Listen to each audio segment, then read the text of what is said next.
Mulunda comme une malade d'hypertension. UDPS viva. Et maintenant le vrai problème c'est quoi? Après l'arrestation de Ngoï Mulunda lobby, tous les caciques du FCC bakota qui na réunion, na ba député à Katanga. Il y aura Siko Kindo qui plus grave.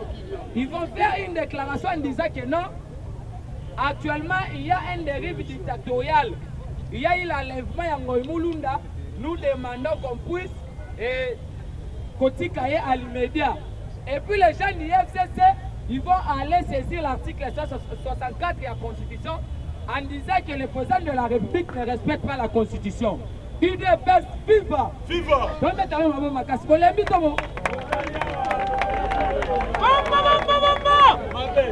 maintenant le problème c'est quoi? Matouana va se comprendre ma montée. Je ne sais pas parce que nous sommes suivis partout à caméra. Je ne sais pas si vous pouvez me permettre. Il y a 2 ans que ça doit être FCC Mouké. Dans l'article, c'est là où vous allez comprendre que non, il faut renouveler la classe politique. C'est aussi l'une des raisons le président de la République à construire une union sacrée. UDPS viva! L'article 64 de la Constitution de l'Obaboué. Tout Congolais a le devoir de faire échec à tout individu ou groupe d'individus qui prend le pouvoir par la force ou qui l'exerce en violation des dispositions de la présente Constitution. UDPS viva! Nous sommes maintenant au pouvoir actuel. Est-ce que tu as eu pouvoir en France? Tu as eu l'élection, tu as eu l'élection. UDPS viva! Alinéa des Olobaboye. Depuis qu'il exerce en violation de la présente Constitution. Mais le président de la République, ou soit une personne qui viole la Constitution, on ne lui prodigue pas de conseils. Il faut aller saisir des instances compétentes qui peuvent interpeller le président de la République. C'est qu'à ce stade, il n'y a pas de débat. UDPS viva! Et maintenant, Batouana, dans le moment où on Kabila il y a la guerre et l'occupation à l'Est. Tout le monde le batté. L'ancien gouverneur Yacine Kivu, Norbert Basengesi Katitima, UDPS viva! Kabila Outukotinda à niveau Yacine Kivu, c'est l'ancien gouverneur. Au moment où nous sommes en train de parler, à la carte il y a hôtel qui remonte. Non, là, il y a ouvert un Bujumbura. En train de recevoir au gradé militaire et civil dans le hôtel. Ils veulent faire la guerre de l'occupation à l'Est. Parce qu'actuellement, il y a des gens qui nous ont donné des informations. Jour et nuit, il y a des Burundais qui sont dans ma pirogue. UDPS viva! C'est pour cela déjà, on a fait l'effort parce que le ministre de l'Intérieur, il est déjà saisi dans ce dossier. Parce que puisque tu sais que Kabila Baba Kayata ne Kouloussou.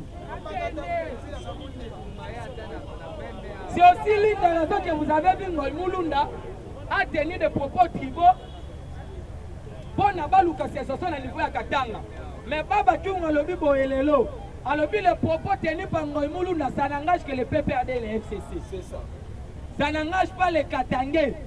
À la place de faire un discours à PPRD, il est tenté de se cacher en disant que les Katangais. Et puis la personne qui est tentée de défendre les Katangais, ce n'est pas un Katangais. Parce que plus grave, que Mouzé Azaki n'a pas ma passe à Kabila na Jeannette. Mais ma passe à Babota Mina Demboka, Moko na Ewa Bora, Moko na Manolo. Quand on dit que Kabila c'est la malédiction de ce pays, les gens ne nous comprenaient pas. Et maintenant, Tozongi a raison. C'est pour cela que nous demandons le président de la République. 300 ans le pouvoir, mais dans le chef de temps, il y a un moment, Bato FCC maintenant, il ne comprend pas. Le Oyo, Chama Kabunda le bika vérité. Mais on a vu Moïse Nzangi passer sur Top Congo. Il a fait des sorties médiatiques fracassantes, voire même Christelle Vwanga. Là, il n'y avait pas eu l'amateurisme politique. Il n'y avait pas eu la maturité politique. Le problème avec Chama Kaboun, c'est l'incarnation des faits Etienne Tshisekedi wa Mulumba. Les faits Etienne Tshisekedi wa Mulumba a la une déclaration de Mboke Feli. Il y a eu des gens qui ont traité le président de la République de tous les mots dans ce pays.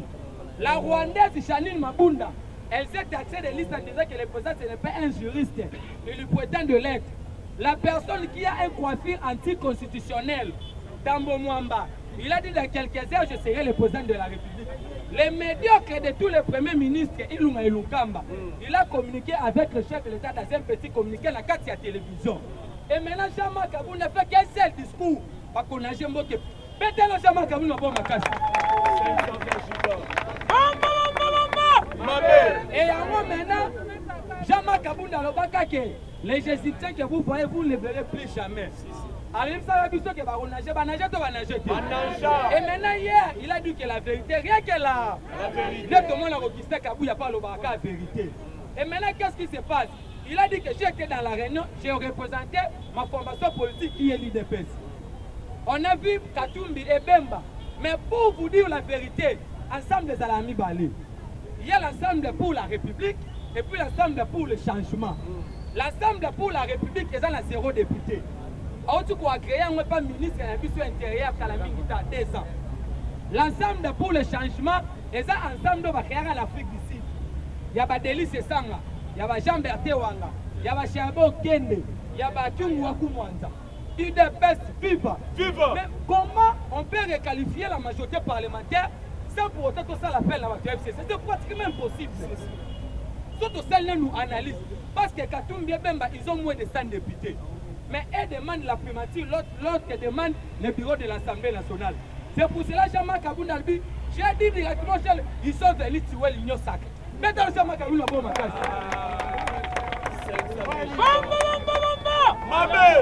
Ils sont venus tuer l'Union sacrée. Parce qu'il faut reconnaître aussi les efforts des autres. Il ne faut pas se faire voir.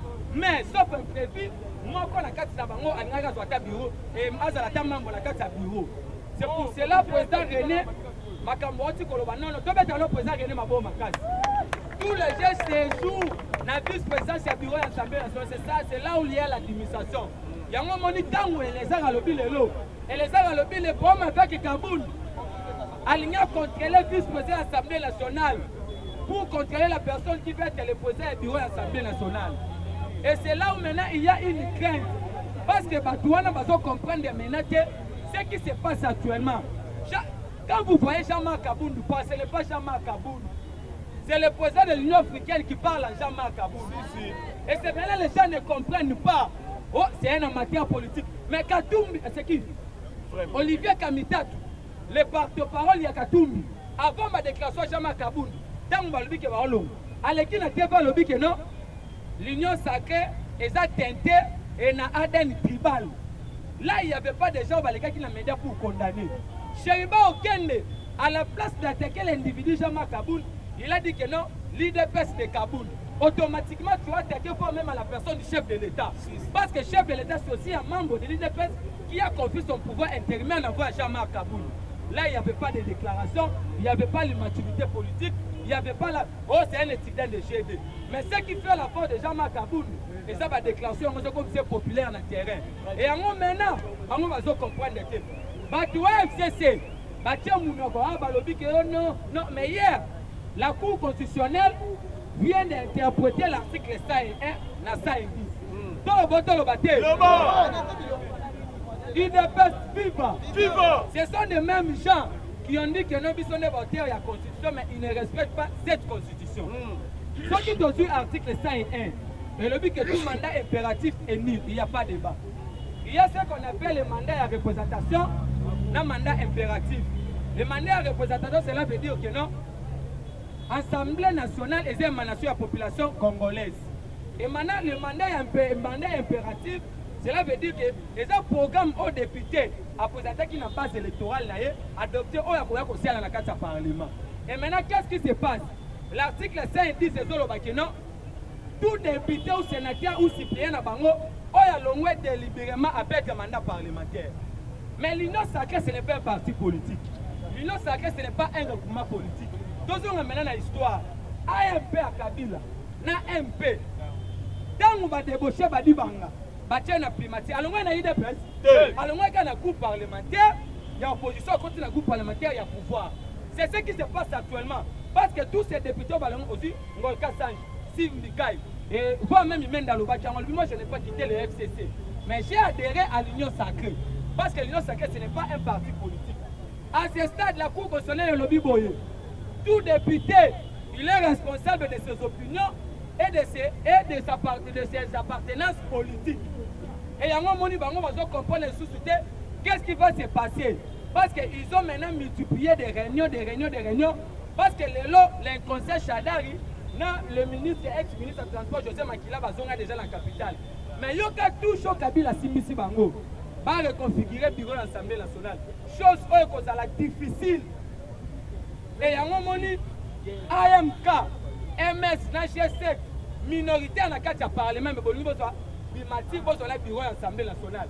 Mais 40 députés, ils ont déjà adhéré à titre personnel.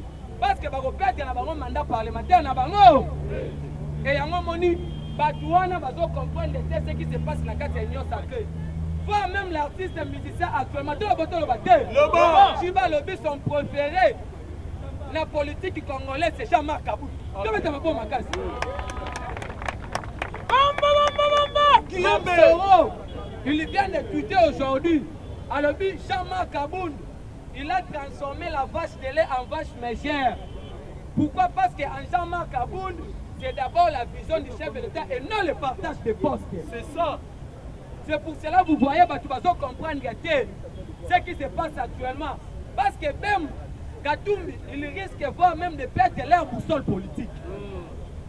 Parce que dès lors que la Cour constitutionnelle dit que non, tout député qui adhère à l'Union sacrée, il ne faut pas perdre leur mandat parlementaire ou soit leur siège. Automatiquement, les députés de l'Union sacrée, il ne s'est pas maintenant séparé Moïse Katumbi et Félix. Mais il est en train maintenant d'attaquer Jean-Marc Kabound. En disant que c'est Jean-Marc Kabound qui fait de l'orgueil. Parce que Jean-Marc Kabound a dit que ceux qui veulent maintenant Katumbi, c'est qu'il y a l'insécurité à écoute. C'est pour cela que nous avons sympathie dans le FCC pour un moyen de contrôler l'administration. C'est pour cela qu'on vous dit que non, ce sont des gens qui ont le pouvoir. Parce que tous ces gens-là, ils nous ont critiqués, ils nous ont traité de tous les mots. Mais aujourd'hui, le président de la République a tous les lunettes de pouvoir. C'est pour cela que vous voyez, Batona va comprendre que ce que Ngoïmoulunda, Moukouna Otikoloba, IDPS, viva! Viva! Moukouna Otikoloba Lobi, je demande à la justice congolaise qu'on puisse aussi auditionner Ngoïmoulunda pour une opération à Mindouki. Balobi, on a, quand Moukouna passé à la télé, c'est pour. Kabila a rendu des professeurs pour des imbéciles dans ces pays. Moukouna, il y a des vidéos, il y a des images. Quand Moukouna passait à la télé, Moukouna, il n'attaquait pas l'individu Kabila. Il attaquait le système de gestion à Kabila. Moukouna n'envoyait pas des Kassaïens pour aller attaquer des Katangais. Mais c'est clair, à propos de Ngoïmoulunda, Moukouna a dénoncé la gestion et discuté à Kabila. Donc Kabila avait trouvé des entreprises de l'État, Kabila a tué l'État congolais. Aujourd'hui, l'État congolais a foutu la réforme avec l'individu. Il y a tout. Mais on va nous apprendre que c'est parce que les Katanga a coûté d'abord la vie à les Congolais chers. Il y a la sécession katangais, il y a les expulsions des Kassaïens, il y a la guerre de Moba 1, la guerre de Moba 2, il y a la guerre de 80 jours, la guerre de 6 jours, la guerre de 7 jours. On a tiré même Tumbango Katanga. Bakongo basala sécession attribuée. C'est ça. Lumumba na Katanga. On a séquestré, relégué, tu sais qu'il dit 96 jours ici. Il y a un de ça l'appelle Luana. Mais tu sais qu'il dit quand on lui a dérobé son pouvoir, il n'avait pas envoyé des Kassaïens pour aller attaquer des Katangais. Mais aujourd'hui, on ne comprend pas. C'est pour cela les lots. Martin Fola, c'est comme ça là, et Azaleki qu'on reconstruit le cabinet. Chose grave. Moi, je m'attendais à un discours Yassika. Ce sont les mêmes discours qui reviennent. Yoka Tente Mambozoloba. Oh non, moi je vais me battre afin qu'on puisse aller aux élections anticipées dans tous les. Mais aux qui bololé à Paul. Qu'est-ce que la Constitution dit? Les élections anticipées, et ça les macaques, lorsqu'il y a la dissolution de l'Assemblée nationale. Les élections anticipées ne peuvent pas se faire en plein mandat législatif au niveau de la présidence. C'est pratiquement impossible. C'est pour vous dire que non, elle a 5 ans. Et les deux affairistes et les deux teintés politiques, Sidi Kina Suruki, Mouzi Tuna Fayoulou, ce sont les agents directs de Joseph Kabila. Si c'est best, viva! Viva! On met la bombe à casse.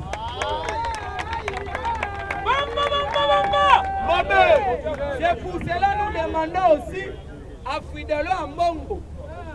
Aya Bisabiso que non, c'est Kabila qui a donné l'ordre qu'on puisse arrêter Moulou. Parce que l'anniversaire de Moussa Lobaki, Fachi avait demandé l'ordre, il y a famille, il y a musée pour casser du Capel. Mais quand on a cassé du Capel, on n'a pas vu les Katangais, va féliciter. Chose grave, c'est pour cela Edi Capel n'a qu'à parce que le secrétaire particulier au musée, parmi les 25 qui ont accusé Abima Kipé, alors j'ai aussi ma part de vérité. Kabila Moukwa. Je dis, je vous remercie. Merci beaucoup.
Totika distraction, campagne des armes, il y a qu'à diaboliser pouvoir de Fatih Béton. Dès qu'on sabote le mandat la biso, il y a eu de peste. C'est-à-dire Totika distraction, moment est difficile. C'est la raison pour laquelle, dans 3 jours successifs, chef de l'État a envoyé informateur 3 jours. La minute au total à Bino, informateur et tous les chefs des partis politiques et regroupements politiques ne parlaient des relations. Ce n'est pas pour rien. C'est-à-dire, ma campagne de distraction et ça le sous-souté. Naïbisaki Bino samedi, Naïbisaki Bino lundi, lobby mardi, Naïbisaki Bino le sous-souté. Politique oyo mbemba na Moïse baenango eza politique ya sabotage. Biso tokotike na bango ta. C'est la raison pour laquelle naïbisaki bino na maloba bato badutaki ke matière makambo lobi eza yango te. Jean-Marc Aboun badéputé FCC oyo ambaki 167 basalaki audio batie telefone makambo nyonso eleki na telefone bakei nango na Top Congo bapesi Top Congo alebeti yango main libre. Top Congo ebeti yango Jean-Marc Aboun alobi boye bandeko baye kosenga mbemba primature Moïse Katumbi assemblée nationale Mbemba azosenga primature pour nani pour bloquer Tshisekedi ndenge ino kamba tina minute oyo aza na majorité azoboya ko démission kodemi ndenge Moïse Katumbi asala lokola mabunda asala karbiso loi nyonso oyo tozobunda tolimine oyo mina kwatielaki Kabila ke bakoko kanga Kabila te Kabila azala na salaire boy famille na yeba kokanga wote tolongola yango te nde plan oyo basalaki ntango balobi Jean-Marc Aboun ayebisi bango ke ce n'est pas vrai bandeko na biso baesima awa kosoutenir biso UDPS tokopesa bango nini soki bino ozwi assemblée nationale ozwi sénat. D'ailleurs nazo recadrer bapoliticien congolais. La classe politique doit avoir beaucoup de respect envers l'UDPS et envers Jean-Marc Kabunda. Est-ce qu'aujourd'hui les peuples congolais sont sérieux? C'est au moment ça là. Parce que l'UDPS à l'UDPS doit promouvoir les leaders la bisoté. Nous sommes les premiers à combattre les leaders. C'est pourquoi la force Moussoussou et ont la facilité pour dénigrer les leaders la bisoté. Est-ce que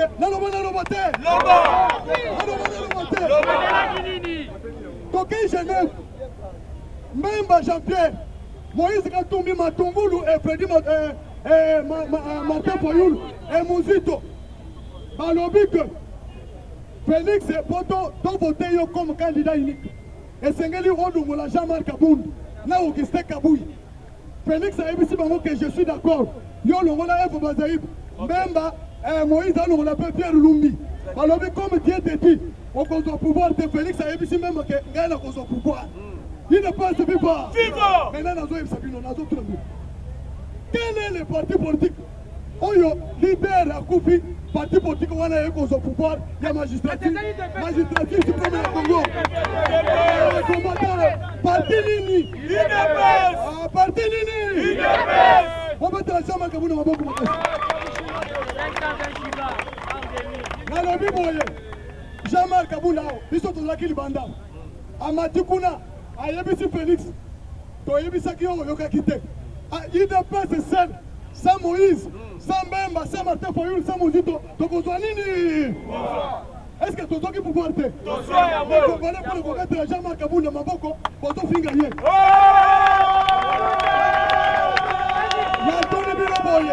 Natuni Binoboy. Boyoka, Natuni Binoboy. Entre Moïse Katumbi, Jean-Pierre Mbemba et Jean-Marc Abouna, qui est leader? Jean-Marc, qui est leader? C'est-à-dire, au Bandalelo, leader politique dans le Congo, c'est Jean-Marc Ka. Alors, Baki na FCC, mon colonel à l'Assemblée nationale, Tango Kotelem, est-ce que c'est limité? Est-ce que Mabouna est dans l'Assemblée nationale? Est-ce que Kabila a fourni le soutien à Kingagati? C'est-à-dire que Jean-Marc Abouna c'est le leader le plus fort. C'est plus que Moïse Katumbi. Alors qu'on c'est un commerçant. Même c'est un rebelle. Est-ce que Bokani c'est que Mbele Topé c'est Jean-Marc Abouna au Minduki? Papa c'est Minduki, Ndega Papa c'est Kimbemba. Na 1 plus 4. De l'eau, Kabila Nyaza la Namoko. Tolobi Boye. Franck Diongo. Eliezer Tamboué, vous devez comprendre que la classe politique d'aujourd'hui n'est pas celle d'hier. La classe politique d'aujourd'hui n'est pas celle d'hier. En politique, c'est le rapport de force. Est-ce que même MLC est un parti mounene par rapport à quoi? Pendant même à Mboko, est-ce que vous avez une activité à parti politique même à Dossala?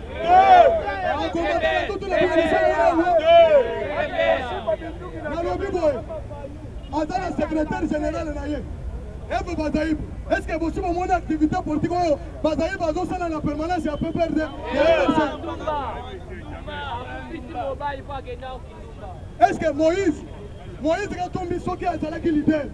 Kinshasa, c'est le siège des institutions nationales. Les hommes ont été. Est-ce que Moïse a dit qu'on va à Kinshasa? Ce n'est pas évident. Mais dans le Bible, du matin au soir, chaque jour, activité dans la ligne de presse.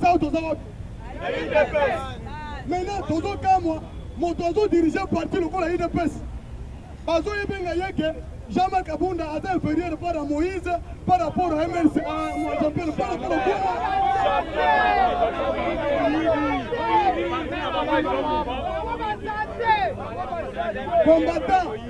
combattant,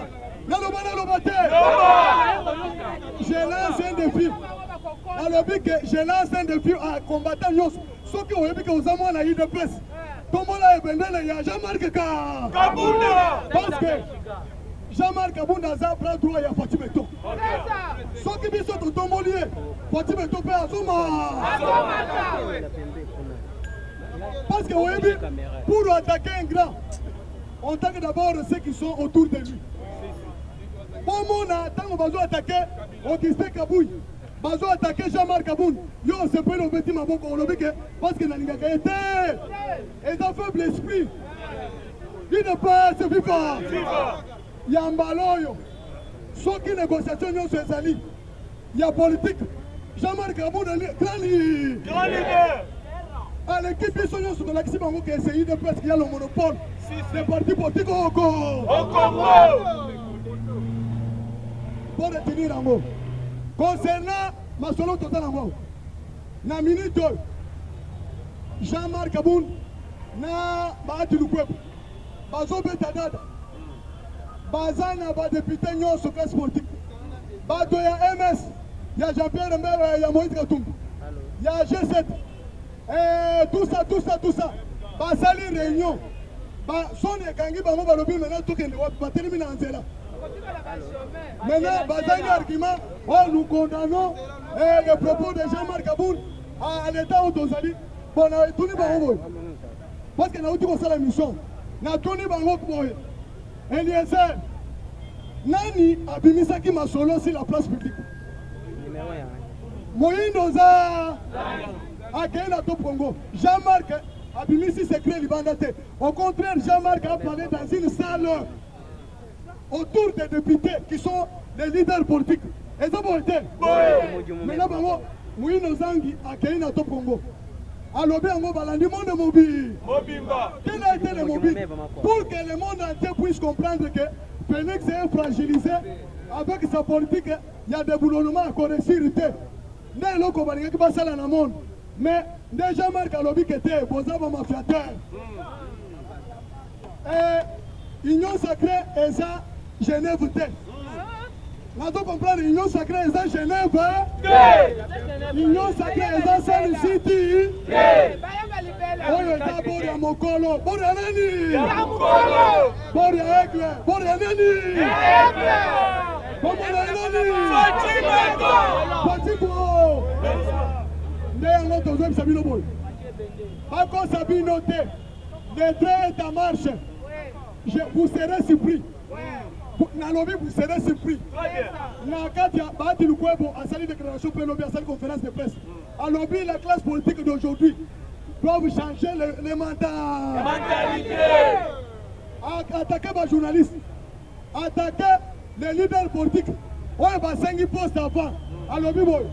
À Bahati, c'est un grand politicien. À lobby boy, là nous est-ce que bah coquille qu'on partage mon souvenir? Il y a nyama soki babumi était. Comment Moïse Katumbi? Na Jean-Pierre Memba, par contre c'est la poste 1. Union sacrée n'a pas une charte. Union sacrée n'a pas un règlement intérieur. Union sacrée n'a pas à des gens. À des gens qui sont à partir de l'eau selon informateur. Maintenant, poste 1 n'a pas qui n'a motif ni. Ce qui veut dire pour la Bango, Félix n'est pas un président. Il considère Félix comme à Genève. C'est-à-dire, pour les Congolais comprendre que il y a 3 leaders. Bazan na média, la toko sabinote. Bazan na média na Bango. Ceux qui ont dit les 3 leaders se sont rencontrés. Au lieu de les chefs de l'État a rencontré les leaders de l'opposition. Mais Bango, c'est Bango na Moulongomo. Kobanelelo, le président Matiel. Na ABC Moïse Katumbi. Et Jean-Pierre Memba. Ozali Soussou Nara ya Fati Beto. Bino, Bozara. D'ailleurs, Jean-Marc Azali Kolo na Bino parce que c'est leader. Leader du parti présidentiel. D'ailleurs, Ngaï Mathieu n'a pas la parti politique pour la soutenir l'IDPS. Comment on a l'IDPS, viva! Viva! Alors, oui, boy. Je vous informe, boy.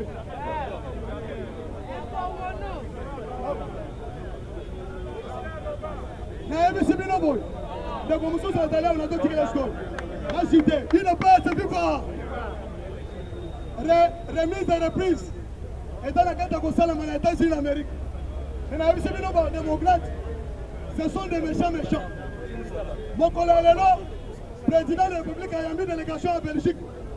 Toujours ma camarade tout ça. Monte Kopela. Moi, Moulunda. À la question que l'élection il y a 2011, elle est qui bien été. Dengue a sali le lot. Et la question que Asa est né, mais nous avons ça extrêmement pour comprendre. Vous pouvez savoir 2 minutes. C'est très important. Il est pas, c'est viva. Et là, quand on peut savoir qu'Atanga Moutou-Makasi, et allez, j'ai camine, est-ce qu'il y en a aussi? Mais j'ai camine, ils ont fonctionné dans le courant à Yinga.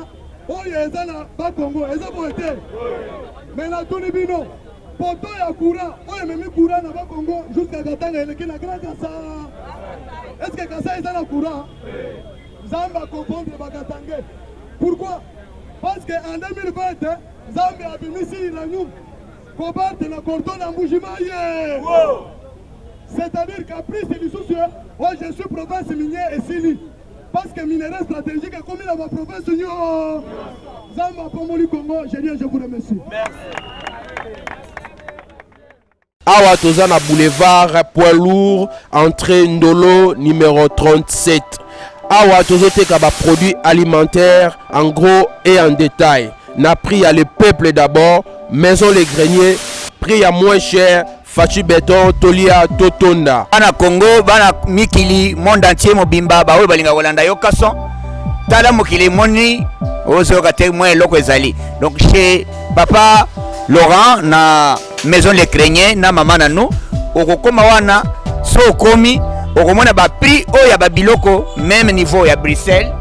Donc produit wana ezaka toujours na Bruxelles pour en désordre. Kende kuna yo moko missionnaire témoin. Ko vanda te pusana pembeni oko vivre qui vivra verra.